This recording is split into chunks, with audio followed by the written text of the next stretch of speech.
Elon Musk, one of the most innovative minds on earth, made history again when the company he co-founded became the first 100% foreign-owned automaker in China in September 2019.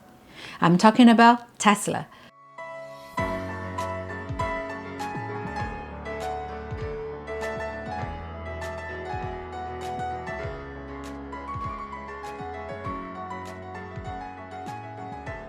Musk opened Tesla Gigaplant in Shanghai in the middle of a fierce US-China trade war. He did so against the warnings of his own government. Like many other CEOs, Musk was deeply drawn to the opportunities offered by the vast Chinese market, and everything seemed to be going well until last month. Early February, in a surprising move, 5 Chinese government bodies joined forces and demanded that Tesla abide by Chinese laws. Will innovation and efficiency be enough for Tesla to win the hearts of the Chinese government? Can Elon Musk succeed in one of the trickiest places to do business in the world? I'm Sharon, and this is Straight Talk. Tesla had been trying to set up an assembly plant for its electric cars in China for months. The company was paying 25% import duties for all cars sold to China. By the time the cars were delivered to China, ready for sale, the price would far exceed what average Chinese could afford. For Tesla, the solution was simple: to source and assemble in China, reducing costs and avoiding import duties. But the Chinese authorities wanted 2 things from Tesla before granting its wish. First, they wanted Tesla to form a joint venture with Chinese partners, who are usually, if not always, competing enterprises owned by the Chinese state. Secondly, they wanted Tesla to hand over its technology. So, not only does the Chinese government want to partake in ongoing profit and control of those companies, but it also wants them to transfer technology at the expense of their future prospect. What a wonderful deal it would be for the Chinese government.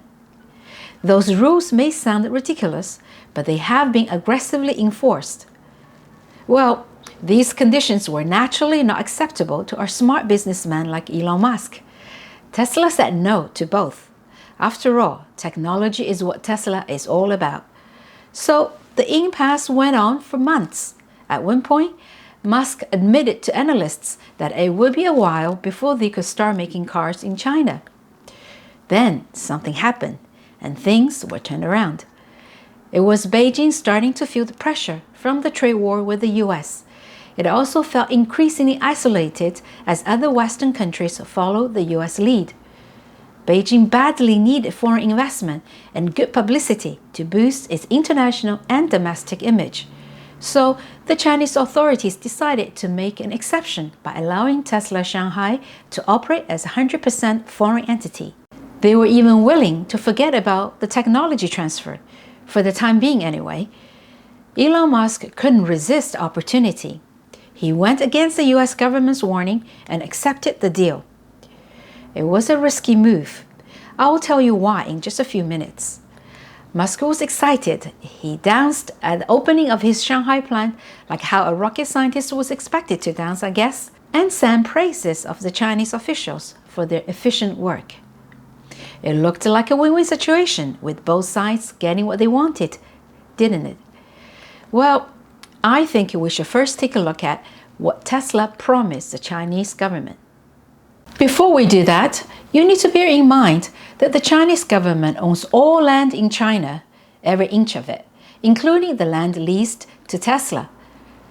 Based on Tesla's filing with the Securities and Exchange Commission back in the States, we learned Tesla promised its Chinese landlord that it would invest $2 billion over 5 years. In addition, it would generate a minimum tax revenue of $320 million a year starting in 2023. That is, of course, on top of the $140 million they paid to the Chinese government to use the land. What does this mean for Tesla? Tesla Gigaplant Shanghai will have to produce at least 500,000 cars a year to be able to meet the demands. That is equivalent of its entire global sales in 2020. Tesla China would have to work like crazy to achieve that. If you think these targets are harsh, well, Have a look at what Tesla filed in their SEC Form 10Q dated July 29th, 2019.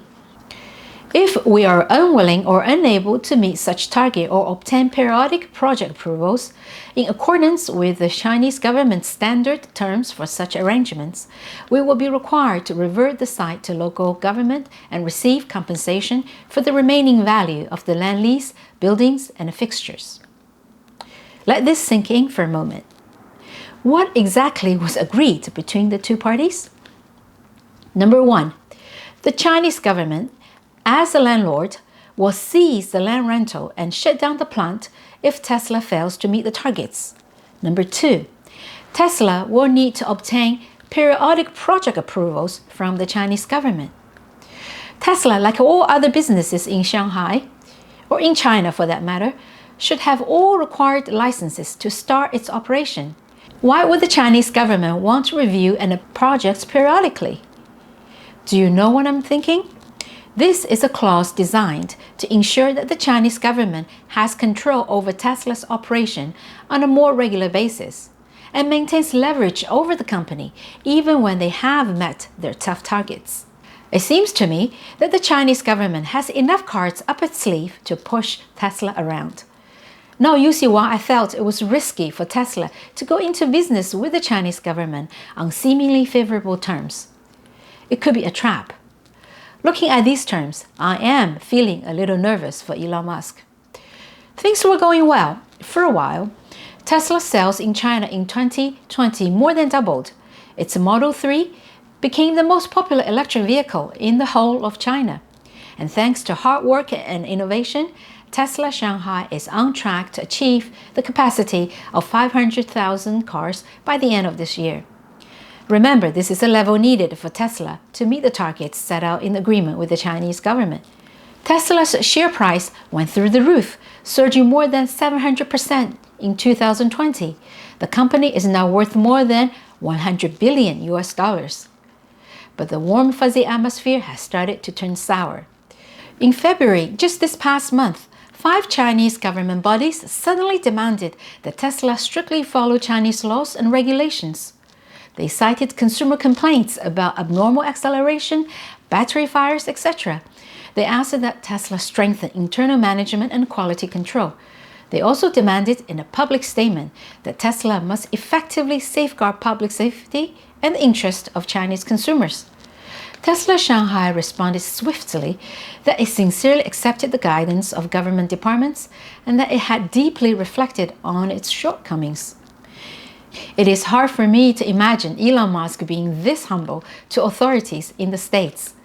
Xinhua Newsnet and China Central Television, both heavyweight state media outlets, weighed in with opinion pieces.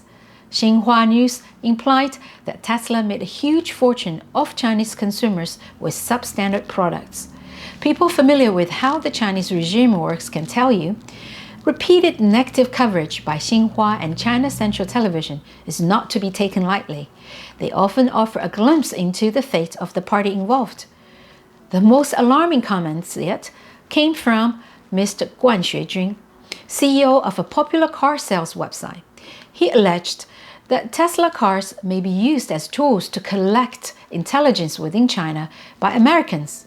He said, looking at the Tesla car today, all of its radar systems and cameras work like the eyes of a dog used by spies in the old days.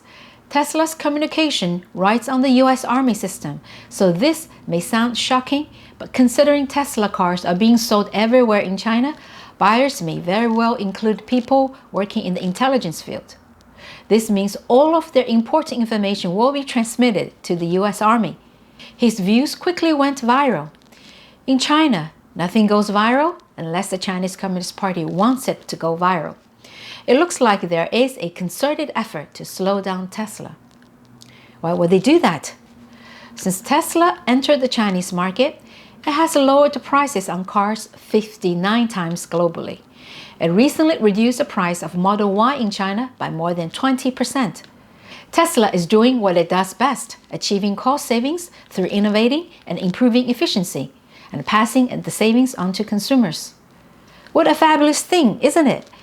Not necessarily in China. The rapid price reductions allowed Tesla to blaze into the price range where Chinese domestic electric car makers used to dominate. A few domestic players were just happy to be around to receive government subsidies. Now they're facing existential problems. Behind those companies, there are always people in positions of power. Indeed, Tesla is working too well, too fast. But how can it afford not to? It has to meet those tough targets set by the Chinese government, remember? Do you see the predicament Tesla is in? Yet how the Chinese government can be happy when they see Tesla doing so well as a 100% foreign company with zero technology transfer. In this case, innovation and efficiency will not only upset the Chinese players, but may also further strain Tesla's relations with the authorities. The Chinese government will never be happy until they get the technology they want. Will Elon Musk and Tesla outsmart the Chinese regime? Let's wait and see. This is it for today. I hope you have enjoyed today's video. Please support this channel by sharing and liking the video. More importantly, please subscribe and turn on your notification for future episodes. Thank you for watching and see you next time.